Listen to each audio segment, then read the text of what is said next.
Nangun Satkerti Loke Bali.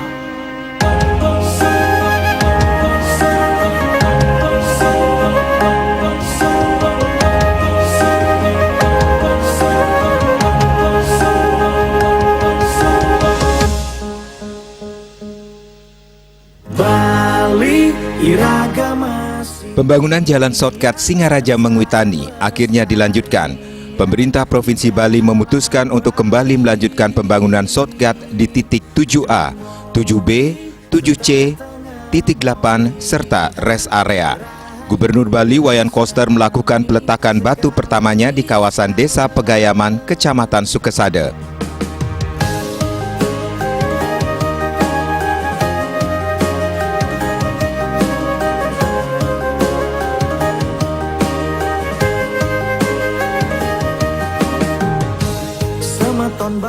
Pembangunan shortcut ini berperan penting dalam menciptakan pemerataan pembangunan antara Bali Utara dan Selatan, khususnya di sektor pariwisata, sesuai dengan visi pemerintah Provinsi Bali Nangun Satkerti Loke Bali.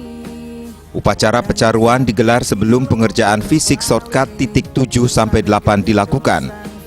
Peletakan batu pertama dihadiri Kepala Balai Besar Pelaksanaan Jalan Jawa Timur Bali, Pangdam 9 Udayana, Kapolda Bali, Ketua DPRD Provinsi Bali, serta beberapa jajaran Kementerian PUPR. Kementerian PUPR tetap memberikan prioritas anggaran untuk pembangunan serta pengembangan infrastruktur di Bali meski di tengah pandemi COVID-19. Dalam sambutannya, Gubernur Bali Wayan Koster menyampaikan semua rencana proyek infrastruktur strategis di Bali akan tetap berjalan. Pembangunan shortcut atau jalan baru batas kota Singaraja Mengwitani ditarget rampung pada tahun 2022 dan anggaran fisiknya mencapai 471,5 miliar rupiah.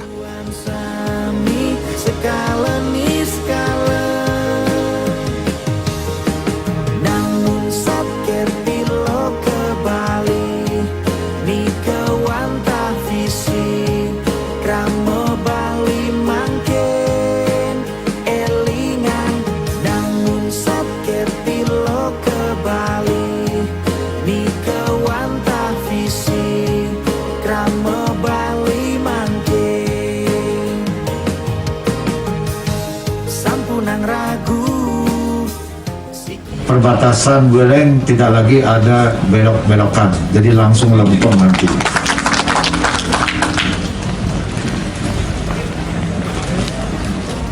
Sumber pendanaan pelaksanaan program merupakan kolaborasi antara Kementerian PUPR dan pemerintah Provinsi Bali. Pembangunan jalan baru shortcut ini merupakan janji politik saya kepada masyarakat Buleleng pada saat kampanye pemilihan gubernur dan wakil gubernur Bali tahun 2018 yang lalu. Pastung kare saya terpilih, maka begitu saya dilantik 5 September 2018 oleh Bapak Presiden, saya langsung tancap gas mengalokasikan anggaran untuk pembebasan lahan jalan shortcut ini semuanya sampai tuntas. Target selesai pada tahun 2022. Total anggaran untuk pembangunan fisik shortcut titik 3, 4, 5, dan 6, 7A, 7B, 7C, dan 8 total sudah menghabiskan 471,5 miliar rupiah. Tepuk tangan untuk Kementerian PUPR. Dan terintegrasi dalam bingkai negara kesatuan Republik Indonesia. Elinga Nangun Satkerti Loke Bali, bola pembangunan semesta. Kepala Balai Besar Pelaksanaan Jalan Jawa Timur Bali, Ahmad Subki menjelaskan, dilanjutkannya proyek ini diharapkan dapat mengurangi kelokan dan kemiringan jalan. Dengan demikian, strukturnya lebih landai dan mempersingkat waktu perjalanan dari Denpasar ke Singaraja dan sebaliknya. Dalam pembangunan tahap kedua ini, ruas jalan yang akan dibangun adalah jalan titik 7A, 7B, 7C dengan panjang 601 meter, titik 8 sepanjang 1564 meter, dan rest area. Dan sarang lestari yang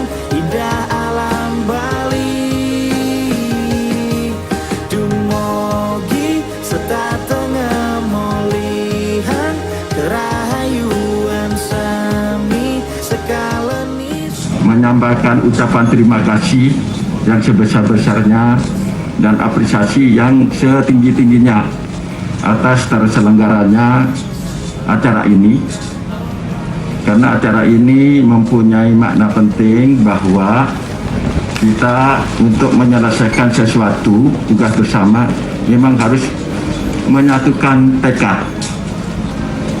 agar apa yang kita lakukan nantinya sesuai dengan harapan kita semua, sesuai dengan harapan kita bersama, sesuai dengan harapan Bapak Gubernur, sesuai dengan harapan seluruh warga Bali.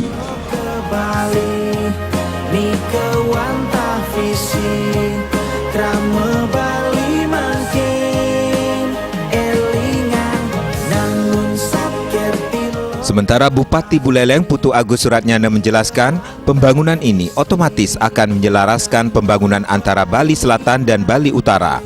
Pembangunan akan dilanjutkan sampai ke titik 11 hingga titik 12 di kawasan Desa Ambengan, Sukesade. Dan sarang lestarian indah alam Bali, dumugi sedatengah molihan kerahayuan sami.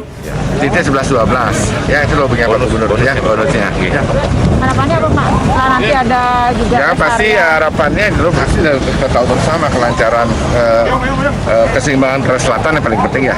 Secara keseluruhan makro keseimbangan Korea Selatan ujungnya. Direngang tembang pun niki wantah untuk Bali. Proyek shortcut Singaraja Menguitani ini direncanakan dibangun 10 titik. Shortcut titik 1-2 direncanakan berada di daerah Kecamatan Menguitani dan shortcut titik 3-4 berada di wilayah Kabupaten Tabanan.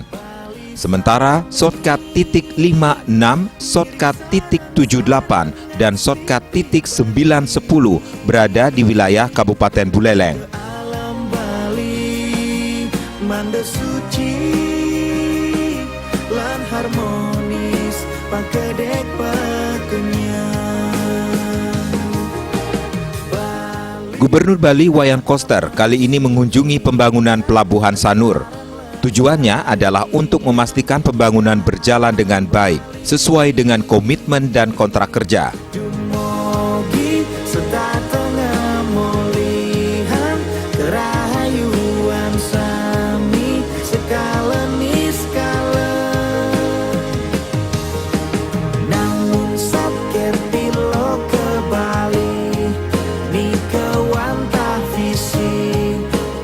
Dalam kunjungan tersebut, Gubernur Bali Wayan Koster didampingi Wali Kota Denpasar, Ketua DPRD Denpasar dan pelaksana proyek untuk melihat langsung perkembangan program pembangunan Pelabuhan Sanur.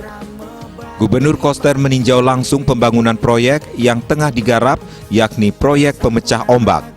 Proyek Pelabuhan Sanur senilai 376 miliar rupiah tersebut sesuai kontrak kerja, mulai dibangun tahun ini dan ditargetkan rampung pada Juni 2022.